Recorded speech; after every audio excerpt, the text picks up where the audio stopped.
ღმერთს შენთვის გეგმა აქვს. გეგმა, რომელიც მხოლოდ შენ გეკუთვნის. შეიძლება ახლა ვერ ხვდები, რატომ არ ხდება ყველაფერი ისე, როგორც გინდა, მაგრამ ის, რაც დღეს გეჩვენება დაგვიანებულად, ხვალ მიხვდები, რომ ღმერთმა ყველაზე სწორ დროს გამოგიგზავნა ის, რაც გჭირდებოდა. ღმერთს შენთვის გეგმა აქვს. გეგმა, რომელიც მხოლოდ შენ გეკუთვნის.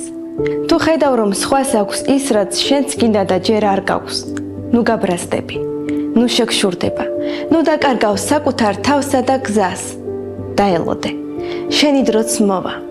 ღმერთი არ აგვიანებს. ის, რაც შენთვისაა, ვერავინ წაგართმევს. ის მოვა ყველაზე სწორ დროს. ღმერთს შენთვის გეგმა აქვს. გეგმა, რომელიც მხოლოდ შენ გეკუთვნის. შენ ცხოვრებას თავისი რიტმი აქვს. შენი დრო მოვა მაშინ, როცა მზად იქნები მიიღო ის, რაც შენთვისაა განკუთვნილი. ნუ შეადარებ საკუთარ თავს სხვას.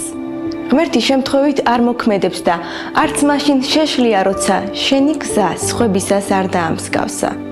შენ ხარ უნიკალური და შენი ისტორია ისეთივე ფასეულია, როგორც ყველა სხვა ისტორია ამ სამყაროში. ღმერთს შენთვის გეგმა აქვს. გეგმა, რომელიც მხოლოდ შენ გეკუთვნის.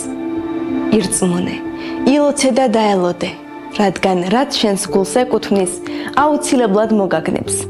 არც ადრე, არც გვიან, ზუსტად მაშინ, როცა დრო იქნება.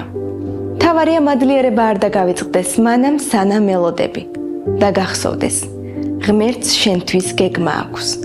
გეგმა, რომელიც მხოლოდ შენ გეკუთვნის.